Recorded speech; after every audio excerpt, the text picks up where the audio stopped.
ఈరోజు మన వాక్య భాగం ఏంటంటే, ఈ రోజుకి ఒక ప్రత్యేకమైనటువంటి దినంగా మనం ఎంచొచ్చు. ఏంటిది అంటే మార్చి 8వ తారీఖు అంతర్జాతీయ మహిళా దినోత్సవం. వాస్తవానికి మహిళల మీద చాలా చిన్న చూపు లేదా మహిళలను చాలా అగౌరవంగా సమాజంలో మహిళల పట్ల చాలా మంది ప్రవర్తిస్తూ ఉంటారు. కానీ మహిళల గురించి బైబిల్ ఏం చెప్తా ఉన్నాం, ఒక స్త్రీని గురించి బైబిల్ ఏం చెప్తా ఉన్నాం, స్త్రీని గురించి పరిశుద్ధ గ్రంథంలో పరిశుద్ధాత్మ దేవుడు ఏం రాసి పెట్టాడు. వాస్తవానికి మహిళను చిన్న చూపు చూడొచ్చా, అగౌరవంగా చూడొచ్చా, లేకపోతే మహిళకు ఒక ప్రత్యేకమైనటువంటి స్థానం ఏమైనా ఉందా అని కనుక మనం ఆలోచన చేస్తే పరిశుద్ధ గ్రంథంలో చాలా లేఖన భాగాలు స్త్రీలను ఉద్దేశించి పరిశుద్ధాత్మ దేవుడు రాసి పెట్టాడు. కాబట్టి మనం వాక్యపు కోణంలోనే మనం ఆలోచన చేద్దాం. హల్లెలూయా. ఆదికాండం 1వ అధ్యాయం 27వ వచనానికి వచ్చేసరికి దేవుడు సమస్తమును కలగజేస్తున్నటువంటి ఆ క్రమంలో 1వ అధ్యాయం 27వ వచనానికి వచ్చేసరికి దేవుడు తన స్వరూపమందు నరుని సృజించెను, దేవుని స్వరూపమందు వారిని సృజించెను, స్త్రీనిగాను పురుషునిగాను వారిని సృజించెను అని ఇక్కడ ఒక అద్భుతమైన మాటను దేవుడు వ్రాసి ఉంచాడు. వాస్తవానికి సృష్టి యొక్క క్రమం అంతటిని మనం చూస్తాం. ఆదికాండం 1వ అధ్యాయం 1వ వచనం నుండి మొదలు పెడితే దేవుడు సృష్టిని ఏ విధంగా తయారు చేశాడో, ఏ రోజు ఏది తయారు చేయబడిందో, సృష్టింపబడిందో మనం 1వ వచనం నుండి కూడా చదువుకుంటూ వస్తా ఉంటే కూడా ఇక్కడ 27వ వచనానికి వచ్చేసరికి దేవుడు మాట్లాడుతున్నటువంటి ఒక ప్రత్యేకమైనటువంటి కోణాన్ని మనం చూడగలుగుతాం. దేవుడు మాట్లాడుతున్నటువంటి మాట ఏంటంటే, దేవునికి ఒక ఆలోచన కలిగింది, దేవునికి ఒక ఉద్దేశం కలిగింది, దేవుడు ఒక పనిని చేయాలనుకున్నాడు. సమస్తాన్ని కలుగజేసినటువంటి దేవుడు తన వాక్కు చేత కలుగజేసినప్పటికీ కూడా 27వ వచనానికి వచ్చేసరికి తన ఆలోచన ఏంటో పంచుకుంటున్నటువంటి విధానాన్ని 27వ వచనంలో చూస్తాం. ఏమంటున్నాడంటే, దేవుడికి ఒక ఆలోచన కలిగింది. ఏంటి ఆలోచన అంటే, ఇది తన స్వరూపమందు నరుణ్ణి సృజించాలి అని దేవుడు ఒక ఉద్దేశాన్ని కలిగి ఉన్నాడు. తర్వాత అన్నాడు, దేవుడి స్వరూపమందు వానిని సృజించెను అని రాశాడు. రాసినటువంటి దేవుడు మళ్ళీ అన్నాడు, స్త్రీనిగాను పురుషునిగాను వారిని సృజించెను అని అన్నాడు.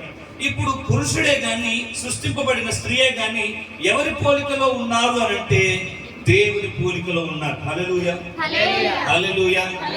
స్త్రీయే గాని భూమి మీద ఉన్నటువంటి స్త్రీయే గాని భూమి మీద ఉన్నటువంటి పురుషుడే గాని ఎవరి పోలికలో ఉన్నారు అని అంటే దేవుని పోలికలో ఉన్నారు. దేవుడు ఎవరి పోలికలో స్త్రీని కలగజేసుకున్నాడు అని అంటే దేవుని పోలికలో స్త్రీని దేవుడు కలగజేసుకున్నాడు. కాబట్టి స్త్రీ తక్కువేమి కూడా కాదు. పురుషునికి ఏ పోలికనైతే ఇచ్చాడో, పురుషుణ్ణి ఏ స్వరూపంలో చేశాడో, స్త్రీకి కూడా అదే పోలికనిచ్చాడు, స్త్రీని కూడా అదే స్వరూపంలో దేవుడు కలుగజేసుకున్నాడు అని ఈ లేఖన భాగాన్ని బట్టి మనం ఆలోచన చేయొచ్చు. కాబట్టి స్త్రీ ఏ విషయంలో కూడా తక్కువ కానే కాదు. ఎందుకు అనంటే స్త్రీ యొక్క పోలిక సాక్షాత్తుగా దేవుని స్వరూపంలో స్త్రీని దేవుడు కలుగజేసుకున్నాడు. కాబట్టి గలతీయులకు రాసినటువంటి పత్రికలో అపోస్తలుడైనటువంటి పౌలు గారు స్త్రీ యొక్క పురుషుని గురించి భేదం ఏమైనా చెప్పాలి అని అనుకుంటే పౌలు గారు ఒక మంచి అద్భుతమైన మాట రాశాడు. గలతీయులకు రాసిన పత్రిక 3వ అధ్యాయం 28వ వచనాన్ని కనుక చదివితే, ఇందులో యూదుడని క్రీస్తు దేశస్థుడని లేదు, దాసుడని స్వతంత్రుడని లేదు, పురుషుడని స్త్రీ అని లేదు, యేసు క్రీస్తునందు మీరందరూ ఏకముగా ఉన్నారు అని చెప్పాడు. భేదముల గురించి ఒకవేళ మనం ఎంచగలిగితే, స్త్రీ కదా ఆమెను తక్కువ చూద్దాము అని అనుకోగలిగితే, లేదా నేను పురుషుని కదా ఆధిపత్యం చెలాయిస్తాను అని కనుక అనగలిగితే, నేను పురుషుని కదా నా ఇష్టం వచ్చినట్టుగా స్త్రీ పట్ల నేను ప్రవర్తిస్తాను అని అనగలిగితే, పురుషుని కదా ఇష్టం వచ్చినట్టుగా స్త్రీ పట్ల ఏదైనా కూడా నేను చేయొచ్చు అని అనగలిగితే, ఈరోజు మన దేశంలో చూస్తే పురుష అహంకారం అనేది చాలా తీవ్రంగా ఉంది, ఎక్కువగా ఉంది. అంటే అర్థం ఏంటి అని అంటే, సమాజంలో స్త్రీని చాలా చిన్న చూపు చూస్తారు, సమాజంలో స్త్రీని చాలా తక్కువ చూపు చూస్తూ ఉంటారు, స్త్రీని ఏ యోగ్యత లేనిదానిగా ఎంచుతూ ఉంటారు, స్త్రీ పట్ల గౌరవంగా ప్రవర్తించకుండా అగౌరవంగా చూస్తూ ఉంటారు. కానీ పౌలు గారు ఏమన్నారు అంటే, ఇందులో యూదుడని గ్రీసు దేశస్థుడని లేదు, ఇదిగో దాసుడని స్వతంత్రుడని లేదు, పురుషుడని స్త్రీ అని లేదు, యేసు క్రీస్తునందు మీరందరూ ఏకమై ఉన్నారు అని రాశాడు. హల్లెలూయా. ఇప్పుడు స్త్రీయే గాని పురుషుడే గాని క్రీస్తులో ఏమై ఉన్నారు అని అంటే ఏకమై ఉన్నారు. హల్లెలూయా. అంటే దీని అర్థం ఏంటి? పురుషునికి ఏ ఆధిక్యత ఉందో ఇదిగో దేవుడు స్త్రీకి కూడా అదే ఆధిక్యతనిచ్చాడు. స్త్రీని ఎక్కడ కూడా దేవుడు తక్కువ చేయలేదు. కాలక్రమేణా కొంతమంది పండితులైన వారు స్త్రీని తక్కువ చేశారు, కానీ ఎప్పుడు దేవుడు స్త్రీని తక్కువ చేయలేదు. ఇక్కడ చెప్తున్న మాట అదే పౌలు గారు, పురుషుడని స్త్రీ అని భేదం లేదు. పురుషుడైతే 10 కొమ్ములే లేవు, స్త్రీ అయితే కొమ్ములు లేకుండా ఏమీ లేదు. పురుషునికి ఏ అధికారం ఉందో స్త్రీకి దేవుడు అదే అధికారాన్ని ఇచ్చాడు. పురుషుడు ఏ ఆధిక్యత ఉన్నాడో స్త్రీకి అదే ఆధిక్యతని దేవుడు ఇచ్చాడు. అక్కడే మీరు అనుకోవచ్చు, దీన్ని చదువుతా ఉంటే చాలా విషయాలను మనం నేర్చుకోవచ్చు. స్త్రీని కానీ పురుషుని కానీ మనం ఆలోచన చేస్తే ఒక స్త్రీ యొక్క ఆధిక్యతను గురించి కనుక మనం ఆలోచన చేయగలిగినట్లయితే ఇంకో మాట చదివిస్తాం, చూద్దాం ఒకసారి. 1 కొరింథీయులకు రాసిన పత్రికలో 11వ అధ్యాయం 12వ వచనంలో అదే పౌలు గారు రాస్తా ఉన్నాడు.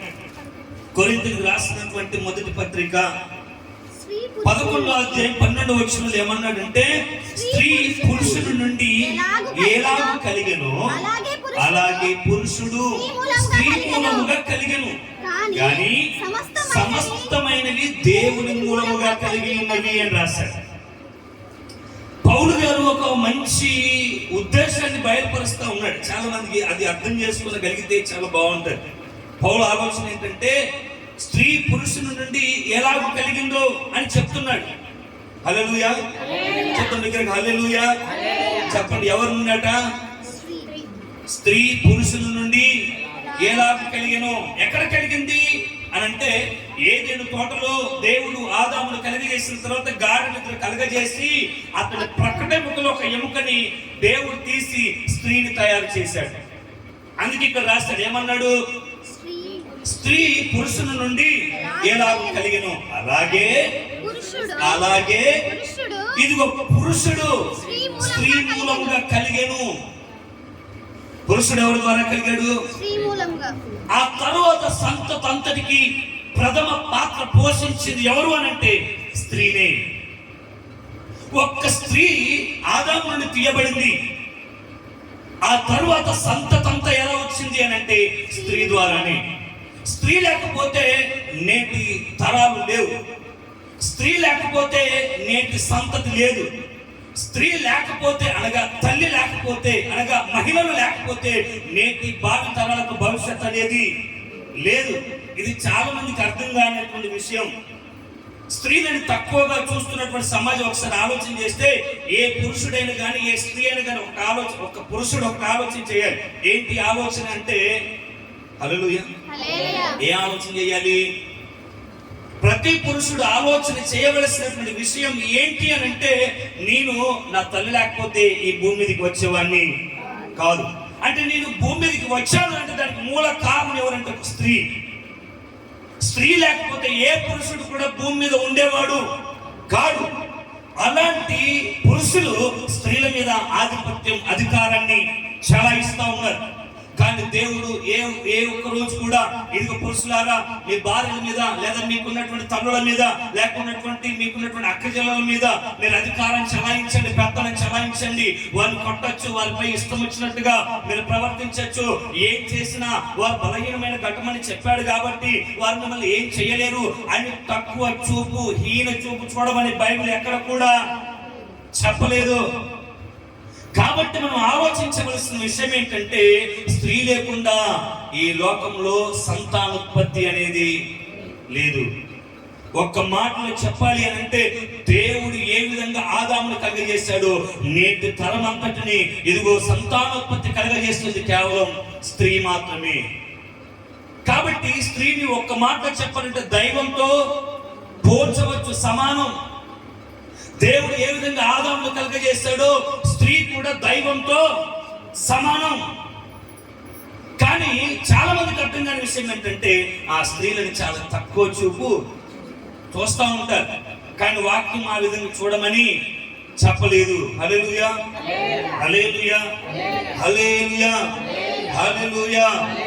కాబట్టి బైబిల్ గ్రంథంలో నుండి కొన్ని విషయాలు నేను చూపించి నేను ముందుకు తీసుకుని వెళ్తాను. సమాజంలో స్త్రీ పట్ల చాలా చిన్న చూపు, హీనమైన చూపు, తక్కువ చూపు ఉన్నటువంటి కాలము ఎప్పటి నుండే కాదు, ఎప్పటి నుండో ఉంది. ఇప్పుడు వచ్చింది ఏం కాదు కొత్తగా, అర్థమైందా? ఎప్పటి నుండో ఉంది. ఒక చిన్న ఎగ్జాంపుల్ చెప్తాను. యోహాను సువార్తలో 8వ అధ్యాయం 2-3 వచనాలు చదివి తర్వాత 9-10 వచనాలు చదువుదాం ఒకసారి. యోహాను సువార్త 8వ అధ్యాయము 2-3 వచనాలు చదువుదాం, ఆ తర్వాత 9-10 వచనాలు చదువుదాం. తెల్లవారుగానే యోహాను సువార్త తెల్లవారుగానే యేసు తిరిగి దేవాలయంలోనికి రాగా ప్రజలందరూ ఆయన యొద్దకు వచ్చిరి కనుక ఆయన కూర్చుండి వారికి బోధించుచుండెను. శాస్త్రులను పరిసయ్యులను వ్యభిచారమందు పట్టబడిన ఒక స్త్రీని తోడుకొని వచ్చి ఆమెను మధ్య నిలవబెట్టి చారు. ఇక్కడ జరుగుతున్నటువంటి సందర్భం ఏంటి అని అంటే, మనము 2వ వచనంలో చూసిన సందర్భం ఏంటంటే, యేసు ప్రభువారు బోధించడానికి దేవాలయంలోనికి వచ్చాడు. దేవాలయంలోనికి జన సమూహం అంతా వచ్చారు కాబట్టి ఆయన బోధిస్తూ ఉన్నాడు. ఆనాటి కాలంలో యేసు ప్రభు ఏ స్థలంలోనికి వచ్చిన విస్తారమైనటువంటి జన సమూహం ఉండేది. ఒక మాట చెప్పండి, యేసు ప్రభు వారు ఇప్పుడు దేవాలయంలో ఉన్నాడంటే ఇంచుమించు ఎన్ని వేల మంది ఉండి ఉంటారు? చాలా మంది ఉండి ఉంటారు, చాలా వేల మంది ఉంటారు. ఎందుకంటే ఆయన చేస్తున్నటువంటి అద్భుతాలను బట్టి, ఆయన చేస్తున్నటువంటి సూచక క్రియలను బట్టి, ఆయన మాట్లాడే విధానాన్ని బట్టి, లేదా ఆయన వాక్కు వినడానికి చాలా ప్రాంతాల నుండి చాలా మంది వచ్చి ఉండేవారు. ఒక మాట చెప్పాలి అంటే, యేసు ఒక ప్రాంతానికి వస్తున్నాడంటే ఆయన కంటే ముందుగానే చాలా మంది ఆ ప్రాంతానికి వచ్చేవారు. యేసు ప్రభువారు ఒక గ్రామం దేవాలయంలోకి వచ్చాడు. అందరూ కూడా కూర్చుండి ఆయన బోధ వింటా ఉన్నారు.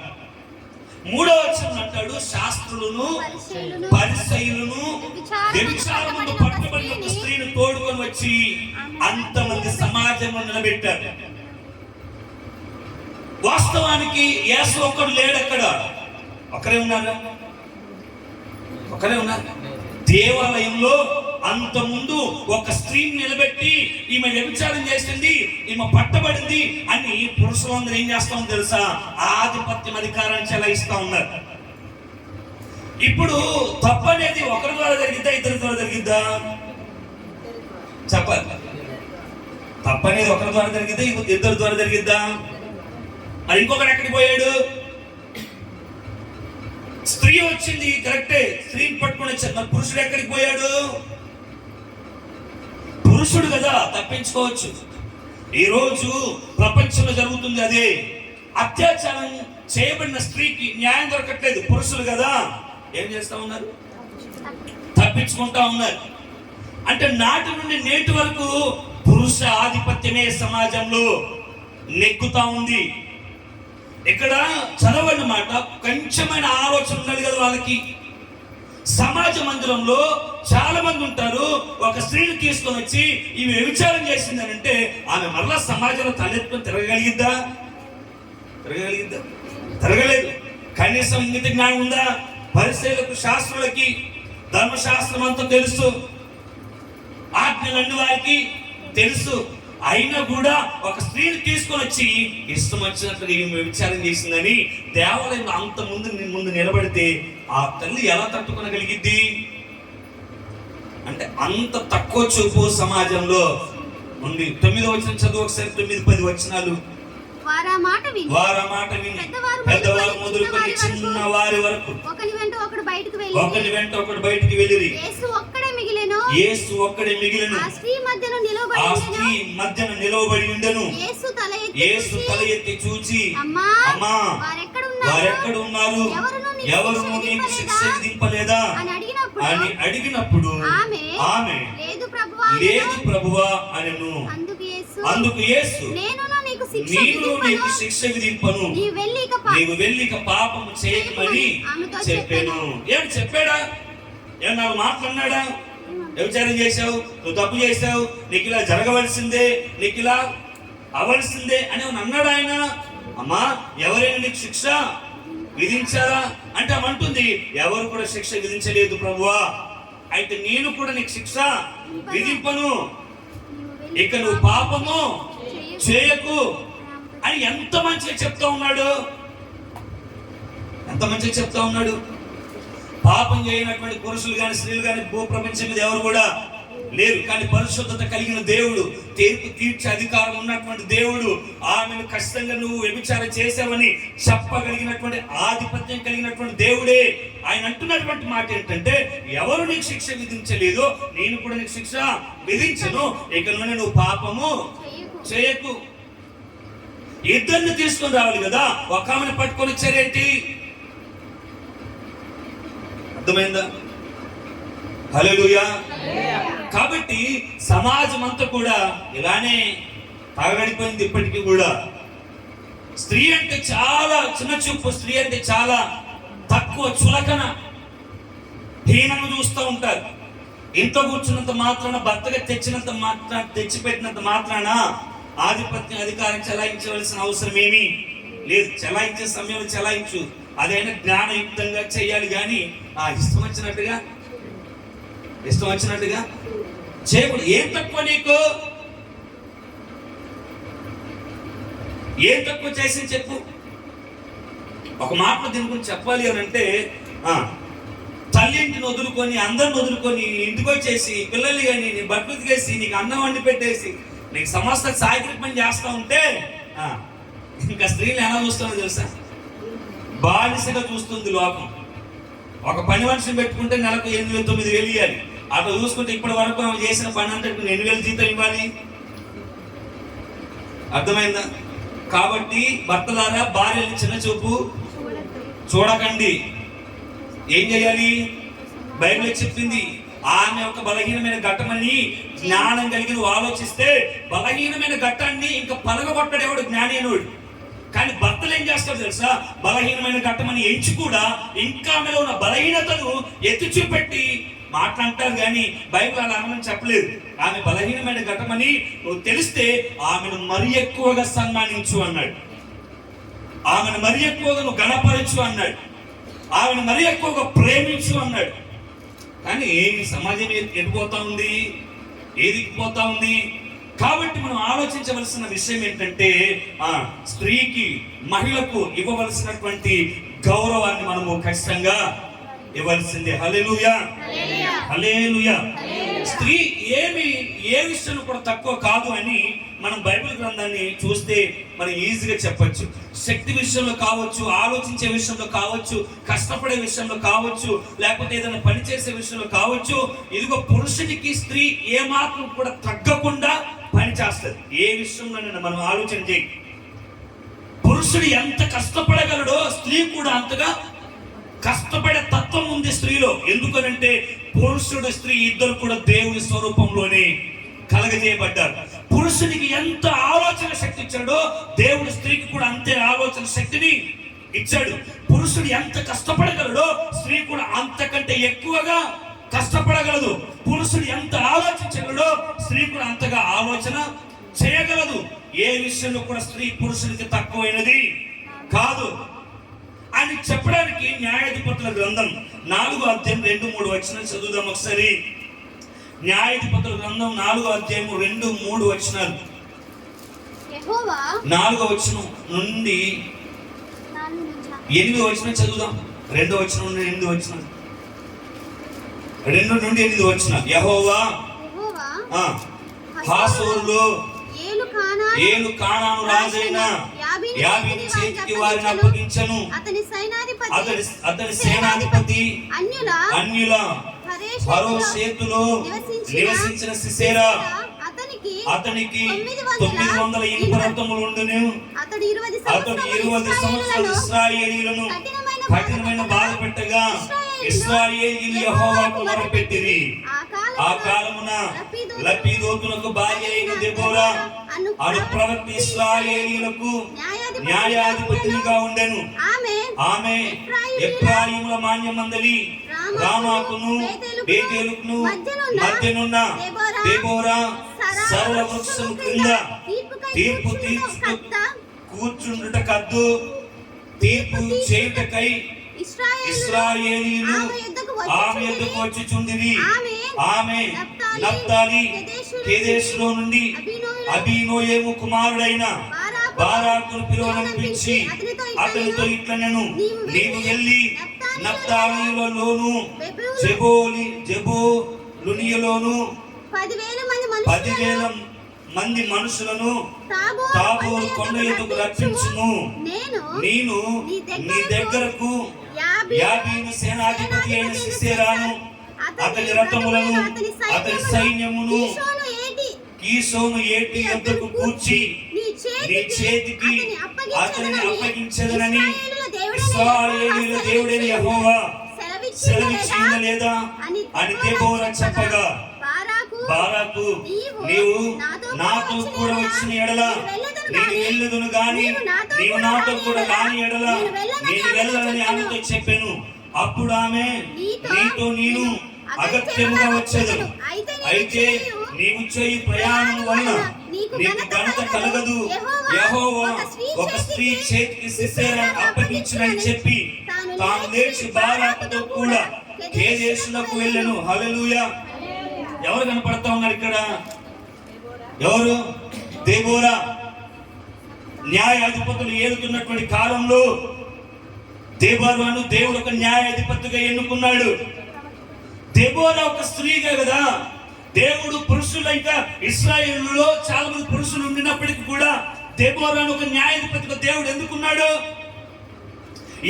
ఎందుకని ఉంటుంటాడు? ఒకవేళ బలహీనమైన స్త్రీ అనుకుంటే, పనికిరాని స్త్రీ అనుకుంటే, ఎందుకు దేవుడు ఒక ప్రవక్తిగా తనకు అధికారం ఇస్తాడు? హల్లెలూయా, హల్లెలూయా. దెబోరా ఎవరు అంటే ఒక ప్రవక్తి. దెబోరా ఎవరంటే ఇశ్రాయేలు ఆ జనులందరికీ న్యాయం తీర్చే ఒక జడ్జిగా పనిచేస్తుంది. ఆ దినాల్లో న్యాయాధిపతిగా ఉంది. ఒక మాటలో చెప్పాలి అంటే ఇక్కడ లప్పీదోతు భార్య అయిన దెబోరా అన్నాడు. దెబోరా భర్త అయిన లప్పీదోతని రాయలే. అర్థమైందా?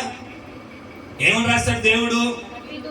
లప్పీదోతు భార్య అయిన అంటే దెబోరాను బట్టి తన భర్తకు గౌరవం వచ్చింది. దెబోరాను బట్టి తన భర్తకు మంచి పేరు వచ్చింది. ఓ ప్రవక్తిగా ఉంది, న్యాయాధిపతిగా ఉంది, ఇశ్రాయేలు తల్లిగా ఉంది. మరి విశేషంగా దేవుడు ఆమెతో మాట్లాడిన మాటని బారాకుతో చెప్తున్నాడు. బారాకు, నీవు జెబూలూనీయులను, ఇంకా ఎవరిని? నఫ్తాలీయులను, ఎంతమందిని? 10,000 మందిని సమకూర్చుకొని జెబూలూను లోయలోకి వెళ్ళగలిగితే దేవుడు నీకు ఆ సిసెరాను అప్పగించేస్తాడు, వెళ్ళు అని చెప్తే ఇప్పుడు బారాక్ ఏమంటున్నాడు? చెప్పండి. బారాక్ ఏమంటున్నాడు? హల్లెలూయా. నోరు బిగ్గరగా హల్లెలూయా చెప్దాము. రెండు చేతులు నోరెత్తి చెప్దాము. హల్లెలూయా. బారాక్ ఏమంటున్నాడు? 10,000 మందిని తీసుకొని వెళ్ళమంటుంది కదా. 10,000 మందితో నేనొక్కడిని ఉన్నాను కదా. 10,000 మంది అంటే తక్కువ అండి.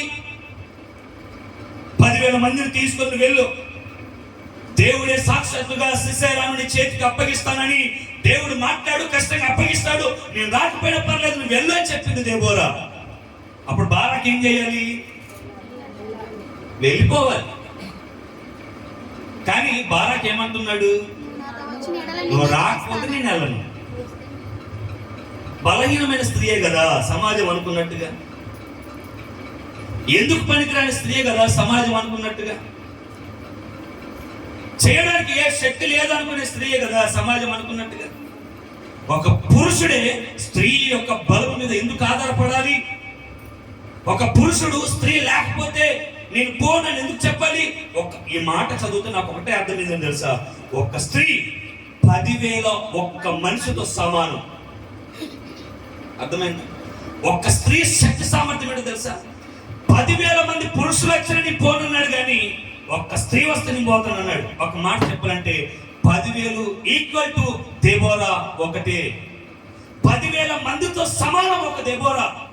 అంత ధైర్యం కలిగిన స్త్రీ, అంత శక్తి కలిగిన స్త్రీ అసలు యుద్ధానికి వెళ్తా ఉంది అంటే దాని అర్థం ఏంటంటే పోరాడగలిగిన సామర్థ్యం, మెలకువ, జ్ఞానం, శక్తి దెబోరాకు ఉంది. అంత ప్రావీణ్యత స్త్రీలలో ఉంటే చాలా మంది ఇప్పుడు అంటున్నటువంటి మాట ఏంటి తెలుసా?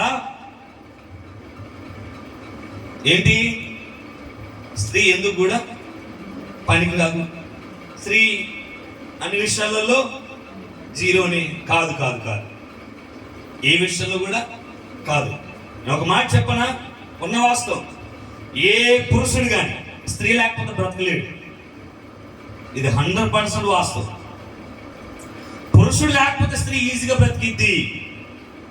మీరు ప్రాక్టికల్గా ఆలోచించుకోండి, మీరు ఎలా అని చెప్పండి. నేను చెప్పేది తప్ప అని మీకు అనిపిస్తే ఇక నేనేం చేయాలి, కానీ నేను చెప్పేది అక్షరాలు నిజం.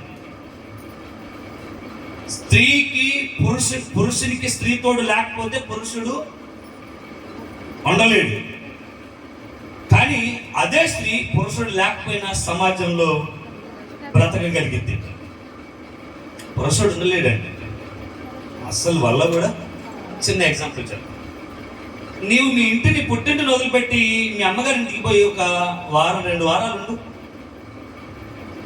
ఏం చేస్తారు? పోయిన తెల్లారి నుండి ఫోన్స్ వస్తూ ఉంటాయి. ఏమని? ఎప్పుడు వస్తావు, ఎప్పుడు వస్తావు? ఆమె లేకపోతే నువ్వు ఉండలేవా ఇంట్లో? ఆమె లేకపోతే కుటుంబాన్ని నడిపించలేవా? నువ్వు పురుషుడే కదా. ఆమె లేకపోతే నువ్వు ఏం చేసుకోలేవా? ఆలోచించి ఒకసారి. ఎందుకు ఫోన్లు వెళ్ళిపోతాయి? అవును కదా, అవును కదా. కానీ పుట్టింటికి పోయిన తర్వాత కనీసం ఆలోచించదా? ప్రశాంతంగా ఉంటది. ఇందులో లాజిక్ ఉంది. పురుషుడు ఖచ్చితంగా స్త్రీ లేకపోతే ఉండలేడు. కాబట్టి పురుషులారా, స్త్రీల మీద ఆధిపత్యం చలాయిస్తే ఆ తర్వాత నష్టపోయేది మీరే. కాబట్టి స్త్రీ విషయంలో చాలా జాగ్రత్తగా, మెలకువగా ఉండాలి.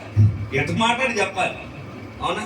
వాక్యంలో ఏది ఉందో అది చెప్పాలి. ఒక్క దెబోరాని 10,000 మంది పురుషులతో సమానం అనొచ్చు. నేను మాటలు అవుతాను, నాకు ఆశ్చర్యం అనిపించింది. అదేంటి, బారాకు 10,000 మందిని తీసుకొని వెళ్ళిపోతే అయిపోద్ది కదా, ఒక్క స్త్రీ తోడు కావాలంటాడేంటి? నైట్ ఎట్లా పోదాం అంటే ఏమంటాడు? రా, వెళ్ళిపోవచ్చు కదా నైట్, భార్య తోడెందుకు? అర్థమైందా? ఒక్క స్త్రీ బలం అంతా. అప్పటికి దెబోరా అంటూనే ఉంది, నీతో వస్తే యెహోవా స్త్రీ చేతికి సిసెరాను అప్పగించాడనే మాట వస్తుంది బారాకు, దానివల్ల నీకు ఘనత ఏమి ఉండదు అని చెప్పినా కూడా బారాకు ఏమంటున్నాడో తెలుసా? ఘనత లేకపోయినా పర్లేదు కానీ నువ్వు రా నాతో. ఏ ఘనత లేకపోయినా పర్లేదు, నువ్వు ఉంటే చాలు. అర్థమైందా? స్త్రీ శక్తివంతురాలు, స్త్రీ ధైర్యం కలిగింది, స్త్రీ పోరాడగలిగింది. స్త్రీ అనుకుంటే ఏమైనా కూడా చేయగల అంత శక్తి సామర్థ్యాన్ని స్త్రీలో దేవుడు ఉంచాడు. బలహీనమైనది కాదు. కాకపోతే వాక్యానుసారంగా భర్తకు లోబడి ఉండాలి. కాబట్టి లోబడి బ్రతుకుద్ది. లోబడి బ్రతకడాన్ని నువ్వు చేతగనంగా తీసుకుంటే మాత్రం చాలా ముప్పు వస్తుంది. అర్థమైందా? చాలా మంది భర్తల యొక్క ఏంటంటే ఏమన్నా కూడా పడిద్ది, ఏమన్నా కూడా చెల్లిపోద్ది, ఏమన్నా కూడా నడుస్తుంది, ఏమన్నా అనొచ్చు, ఏమన్నా చేయొచ్చు, కొట్టచ్చు, తిట్టచ్చు, చంపచ్చు, అడిగేవాడు. అదే పని స్త్రీ చేస్తే పని ఏంటి? కాబట్టి చాలా జాగ్రత్తగా స్త్రీ పట్ల మనము ప్రవర్తించాలి. బైబిల్ గ్రంథంలో స్త్రీకి చాలా ప్రాధాన్యత ఉందండి. బైబిల్ గ్రంథంలో స్త్రీకి చాలా ప్రాధాన్యత ఇచ్చాడు దేవుడు.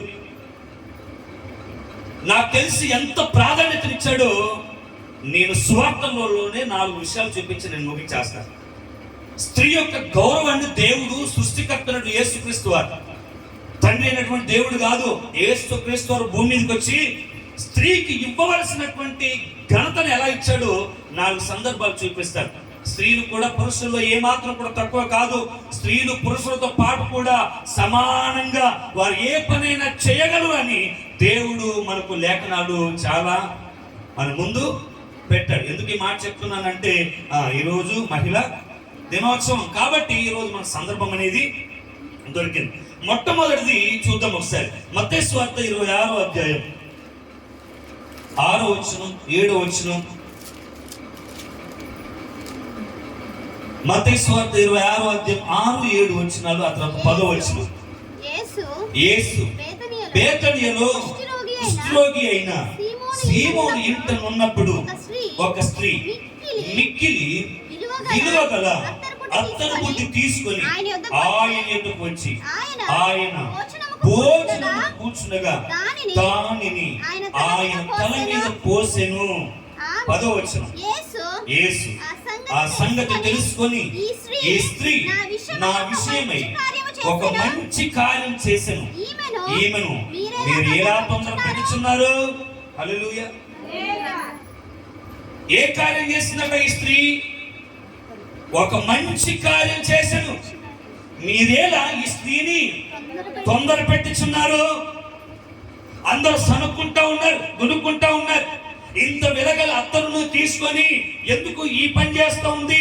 అన్ని బీదరికి ఇస్తే బీదరైన బాగుపడతారు కదా అని ఏదో బీదల మీద ప్రేమ ఉన్నట్టుగా అక్కడ జనాలు మాట్లాడుతున్నారు.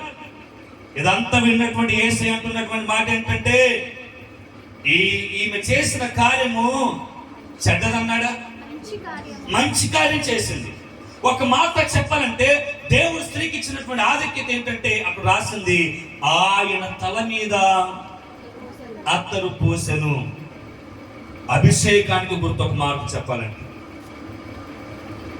అభిషేకానికి సాదృశ్యం ఆయన మరణ పునరుద్ధానములను గురించినటువంటి సాక్షాత్ముగా ఆ రోజు ఆ పని చేసినటువంటి స్త్రీ యేసయ్య ఏమన్నాడు తెలుసా?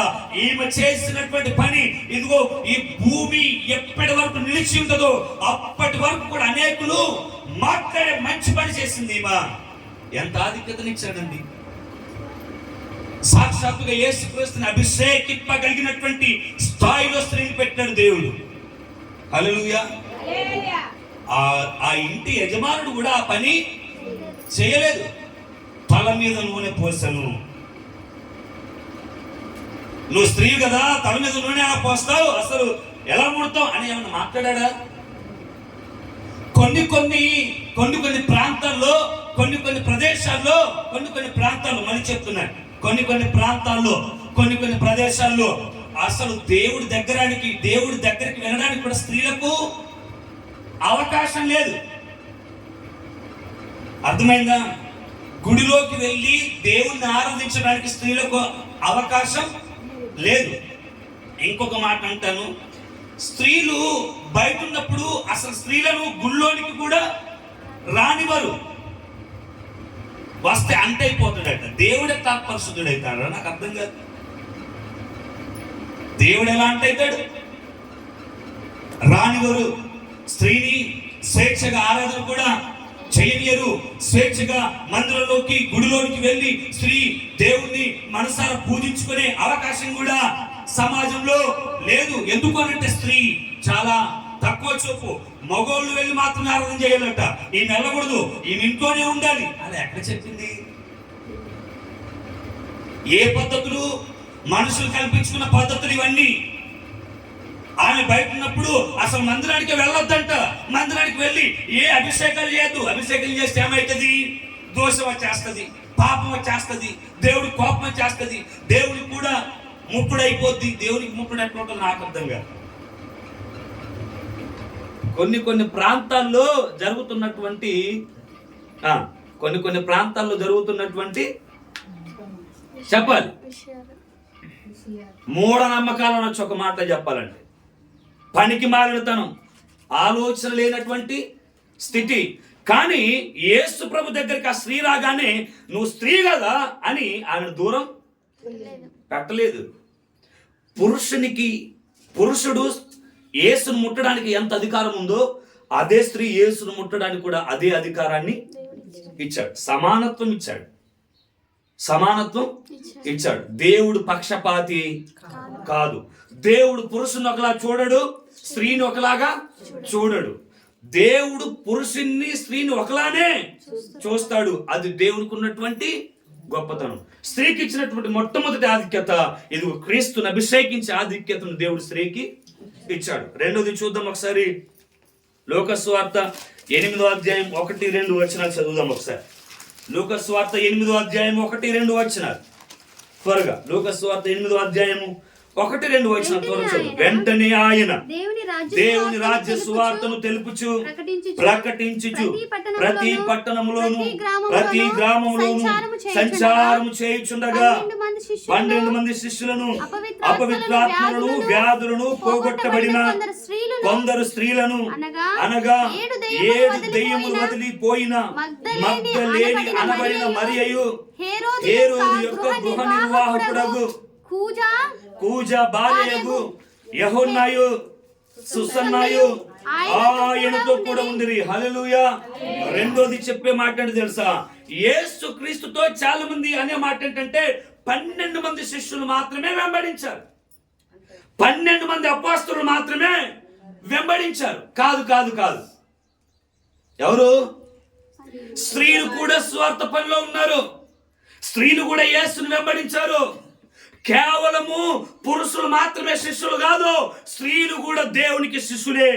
హల్లెలూయా హల్లెలూయా హల్లెలూయా. మనం అనుకునేది ఏంటి? యేసు ప్రభువుకు 12 మంది శిష్యులు. మరి వెంబడించిన వాళ్ళ శిష్యులు అయితే మరి యోహన్నా వెంబడించింది, సుసన్నా వెంబడించింది, 7 దెయ్యములు వెళ్ళగొట్టిన అపవిత్రాత్మ చేత పీడింపబడిన మగ్దలేని మరియ కూడా వెంబడించింది ఆయనని. ఆయన ఏ పట్టణంలోనికి వెళితే ఆ పట్టణంకి వెళ్తా ఉన్నారు. ఆయన ఏ గ్రామంలో సంచారం చేస్తే ఆ గ్రామంలోకి వెళ్తా ఉన్నారు. దేవుని సువార్తను ప్రకటిస్తా ఉన్నారు. 12 మంది అపోస్తలులే కాదు, ఆయన వెంబడించింది. ఇదిగో ఈ స్త్రీలు కూడా దేవుణ్ణి సువార్త పరిచర్యలు వీళ్ళు కూడా ముందున్నారు. హల్లెలూయా. సువార్త పరిచర్యలు వీరిని కూడా వెంట పెట్టుకుని దేవుడు ఈ రోజు స్త్రీలు స్వార్థ పనిలో ఉండద్దట. కొంతమంది పెద్దలు చెప్పే మాటలు అన్ని ఉత్తి మాటలు అయ్యండి. సువార్త పనిలో స్త్రీలు ఎక్కడో ఉండాలి. ఎక్కడ ఎందుకు ఉండాలి? యేసు పక్కనే నడిచారుగా, మరి ఆయనే ఉంచలేదు. హల్లెలూయా. ఆయనే ఉంచలేదు కదా. ఆయనతో పాటు ప్రతి గ్రామానికి వెళ్తా ఉన్నారు. ఆయనతో పాటు ప్రతి పట్టణానికి వెళ్తా ఉన్నారు. ఆయనతో పాటు దేవుని సువార్తను ప్రకటిస్తూ ఉన్నారు. చూడు, స్త్రీలకు ఎంత ఆధిక్యతనిచ్చాడు దేవుడు. ప్రకటించే ఆధిక్యతనిచ్చాడు. యేసుని వెంబడించుటలో సాటిగా పురుషులతో సమానంగా స్త్రీలు నడిచారు. పురుషులే కదా మేమే దేవునితో పాటు నడుస్తాము, మీరు ఇంట్లో ఉండండి, ఏసులు వేసుకొని ఉండండి, స్వార్థ పనికి మీరు రావద్దు, మీరు స్త్రీలు కదా. ఒకటి తెలుసా? పురుషుల కంటే స్త్రీలే 4 ఇళ్ళు ఎక్కువగా చుట్టుముట్టచ్చి స్వార్థ బాగా చెప్తారు. పురుషుల వల్ల కాదు. పురుషులు చెప్పలేరు. పురుషులకు ఆ సత్తా లేదు, ఆ టాలెంట్ లేదు. దేవుడు ఆ కృపను స్త్రీలకు ఇచ్చాడు. అర్థమైంది? పురుషులు చేయలేనటువంటి ఎక్కువ పరిచర్య స్త్రీలు ఖచ్చితంగా చేయగలుగుతారు. హల్లెలూయా. అందుకే దేవుడు స్వార్థ పనిలో స్త్రీలను, అర్థమైందా? స్త్రీలు ఎక్కడ కూడా తక్కువ అనుకుంటే అసలు పరిచర్యలో వెంబడించేటప్పుడే మీరు వెంబడించకండి అమ్మా, ఇంట్లోకి వెళ్ళి ఉండండి అని చెప్పేవాడు ఆయన. అలా చెప్పలేదు. 12 మంది అపోస్తలులతో 12 మంది శిష్యులతో సాటిగా కూడా ఈ స్త్రీలు ఒక శిష్యుల్లాగా ఆయనతో పాటు పరిచర్యలో ఉన్నారు. మీకు ఇంకో మాట, చిన్న ఎగ్జాంపుల్ చెప్పనా? అపోస్తలుల కార్యంలో ఇదిగో మనము తబితాను చూస్తే అక్కడ ఏమని రాయబడిందో తెలుసా? దోర్కాను శిష్యురాలు ఒకరు ఉండెను అని రాస్తాడు. అంటే స్త్రీలలో కూడా యేసుకు శిష్యులైనటువంటి వారు ఉన్నారు. స్త్రీలలో కూడా యేసుని వెంబడించిన వారు ఉన్నారు. ఎన్ని విషయాలు చెప్పుకున్నాం? 2 విషయాలు. ఒకటి, క్రీస్తుని అభిషేకించేటువంటి ఆధిక్యతను దేవుడు స్త్రీకి ఇచ్చాడు.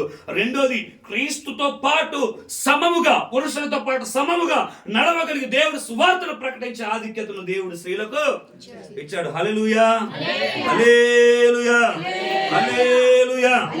మూడోది చూద్దాం ఒకసారి. మత్తయి సువార్త 28వ అధ్యాయం 1 వచ్చిన 9వ వచనం.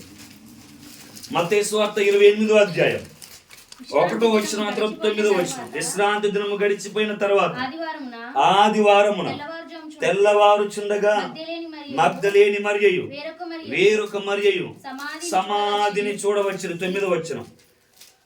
యేసు వారిని ఎదుర్కొని మీకు శుభమని చెప్పెను. వారు ఆయన ఎదుకు వచ్చి ఆయన పాదమును పట్టుకొని ఆయనకు మొక్కగా. హల్లెలూయా. మూడో విషయం, యేసు ప్రభువు సమాధిలో పెట్టబడి 3 దినముల తర్వాత లేపబడ్డాడు. లేచిన తర్వాత మొట్టమొదటి దర్శనం ఎవరు చేసుకున్నారు? స్త్రీలు చేసుకున్నారు. ఒక మాట చెప్పాలంటే యేసుని మొదట ఎదుర్కొంది ఎవరు? స్త్రీలే. అసలు సమాధి దగ్గరికి ముందుగా పరిగెత్తుకొని వచ్చింది ఎవరు? స్త్రీలే. సుగంధ ద్రవ్యములు పట్టుకొని వచ్చి పెందల కన్నా వచ్చింది ఎవరు? మరి పురుషులు కదా, రావచ్చుగా. మరి ఎందుకు రాలేదు? అసలు వాస్తవానికి అసలు తెల్లవారుచుండగా, నాకు తెలిసి వారు ఇంచుమించు 5 గంటలకు వచ్చి ఉంటారు, మనకు తెలియదు. అసలు 5 గంటలకు ఎవరైనా సమాధి దగ్గరికి పోతారా స్త్రీలు? అసలు పురుషుడే పోతాడా? పోడు. ఎందుకు? భయం, దయం ఉంటుంది, దయం. కానీ ఈ స్త్రీలు ఏం చేశారు? ధైర్యంగా యేసు సమాధి యొద్దకు వెళ్ళి చూశారు. అయ్యో, మా బోధకుని ఎవరో తీసుకొని వెళ్ళారని ఏడుస్తున్నారు స్త్రీలు. ఈ మగోళ్ళు ఎక్కడున్నారు? ఈ మొగోళ్ళు ఏడున్నారు? మంచిగా పోయి పట్టణంలో మా గురువు లేడు కాబట్టి ఇంకా మమ్మల్ని పట్టించుకునేవాడు అని వాళ్ళు అనుకుంటే వీళ్ళు ఏం చేస్తామో తెలుసా? యేసు లేకపోయినా పర్లేదు, కానీ ఇదిగో మా బోధకుడు 3 దినాల తర్వాత లేస్తాడు అని చెప్పిన మాట ఆ స్త్రీలు గుర్తుపెట్టుకున్నారు. మరి పురుషులు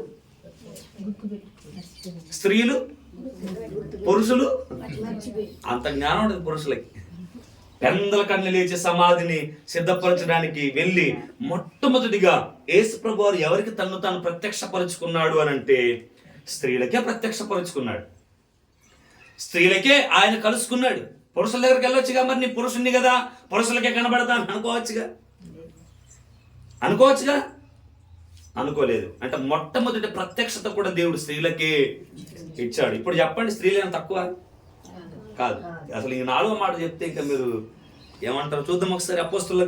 లూకా సువార్త 24వ అధ్యాయం 9-10 వచనాలు. లూకా సువార్త 24వ అధ్యాయం 9-10 వచనాలు చదువుదాం ఒకసారి. చదువుదామా? సమాధి యొద్ద నుండి తిరిగి వెళ్ళి ఈ సంగతులన్నీ శిష్యులకును తక్కిన వారందరికీ తెలియజేసిరి. ఈ సంగతులు అపోస్తలులతో చెప్పిన వారెవరనగా మగ్దలేని మరియయు, యోహన్నాయు, యాకోబు తల్లి అయిన మరియయు, వారితో ఉన్న ఇతర స్త్రీలు. ఒక మాట చెప్తాను, లాస్ట్ దాకా నేను పెట్టుకున్న హెడ్డింగ్ ఏంటంటే అపోస్తులకే సువార్త చెప్పిన అపోస్తులుడు. హల్లెలూయా. అపోస్తులకే సువార్త చెప్పిన అపోస్తులుడు. మరి 12 మంది ఎవరు? అపోస్తులుడు. అపోస్తులకు ఎవరు చెప్తా ఉన్నారు? స్త్రీలే చెప్తా ఉన్నారు. ఇంకా మీరు ఒక నిమిషం లూకా సువార్త 24వ అధ్యాయంలో కనుక మనం చూడగలిగితే కొంతమంది అంటారు కదా, ఏమంటారు? స్త్రీలు అసలు బోధించకూడదు, స్త్రీలు చాలా మౌనంగా ఉండాలి అని చెప్తూ ఉంటారు కదా, అవునా?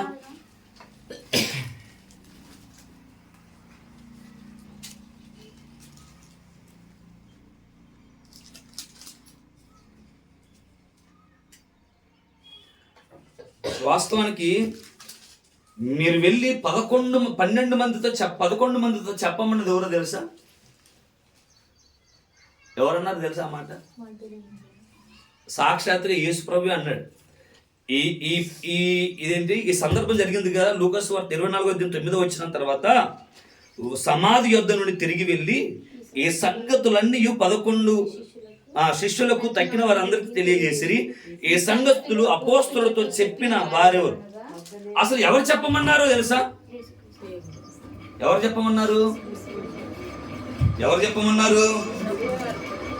సాక్షాత్తుగా యేసయ్య చెప్పమన్నాడు. పునరుద్ధానుడైన యేసు ప్రభువే చెప్పమన్నాడు. ఏమని చెప్పమన్నాడు? నేను లేచానని నువ్వు పోయి తగ్గిన 11 మంది శిష్యులతో చెప్పు. ఇప్పుడు నేను ఒక మాట అంటాను, అసలు చెప్పొద్దు అనే కాన్సెప్ట్ అంటే దేవుడు ఎందుకు చెప్పమంటాడు? పోయి వాళ్ళకి స్త్రీలు చెప్పొద్దు, స్త్రీలు ప్రకటించొద్దు, స్త్రీలు వాక్యం చెప్పొద్దు అనే ఆలోచన ఉంటే సాక్షాత్తుగా యేసు ప్రభువే మీరు వెళ్ళి 11 మంది శిష్యులతో మీరు చెప్పండి నేను లేచానని ఎందుకు చెప్తాడు ఆయన? ఎందుకు చెప్తాడండి? హల్లెలూయా. ఎందుకు చెప్తాడు ఆయన? చెప్పండి. చెప్పాల్సిన అవసరమే ఉంది. ఎన్ని విషయాలు ఇప్పటికీ చెప్పాలి? ఎన్ని విషయాలు? 4 విషయాలు. ఒకటి క్రీస్తుని అభిషేకించగలిగినటువంటి ఆధిక్యత ఇచ్చాడు. రెండోది యేసుని ఆయనతో కూడా వెంబడించేటువంటి గొప్ప ఆధిక్యతను దేవుడు ఇచ్చాడు. మూడోది మొట్టమొదటిగా తనను తాను ప్రత్యక్షపరుచుకునే ఆధిక్యతను స్త్రీలకే ఇచ్చాడు. నాలుగోది అపోస్తులకే సువార్తను ప్రకటించే ఆధిక్యత దేవుడు స్త్రీలకు ఇచ్చాడు. ఎంత గొప్పవారు! ఇలా చెప్పుకుంటూ పోతే స్త్రీలకు ఇంకా చెప్పొచ్చు, చాలా ఉన్నాయి. మేడగదిలో అందరూ కూర్చొని ప్రార్థన చేసే గుంపులో కూడా స్త్రీలు ఉన్నారు. అంటే పురుషులతో పాటు స్త్రీలు సమానంగా ప్రార్థన చేసే భారం స్త్రీలకు ఉంది. ఏ విషయంలో స్త్రీలు తక్కువ కాదు. ఏ విషయంలో స్త్రీలను మనం తక్కువ చూడకూడదు. ఏ విషయంలో కూడా వారిని మనం చులకనగా భావించద్దు. స్త్రీలను పరిచర్యలు ముందుకు నడిపించాలి. సువార్త ప్రకటించే విషయంలో ముందుకు నడిపించాలి. వాక్యం చెప్పే విషయంలో ముందుకు నడిపించాలి. పాటలు పాడే విషయంలో ముందుకు నడిపించాలి. ఆరాధన చేసే విషయంలో ముందుకు నడిపించాలి. వీధి సువార్త ప్రకటించే విషయంలో ముందుకు నడిపించాలి. ఎందుకంటే దేవుడి సువార్త అది స్త్రీ ద్వారా కావచ్చు, పురుషుల ద్వారా కావచ్చు, వేగముగా దేవుడి సువార్త పరిగెత్తాలి అంటే స్త్రీ పురుషులు ఇద్దరు కూడా కలిసి దేవుడి పరిచర్యలో ముందుకు వెళ్ళాలి. అంతేగాని స్త్రీని ఎక్కడ కూడా అణిచివేసే ప్రస్తావన పురుషులు తీసుకొని రావద్దు. అది కుటుంబంలోనూ కానీ, సంఘంలో కానీ, సమాజంలో కానీ స్త్రీని ఎప్పుడు కూడా తక్కువ చూపు చూడకూడదు. అట్టి కృప పరిశుద్ధాత్మ దేవుడు మనకు సమృద్ధిగా అనుగ్రహించును గాక. హల్లెలూయా.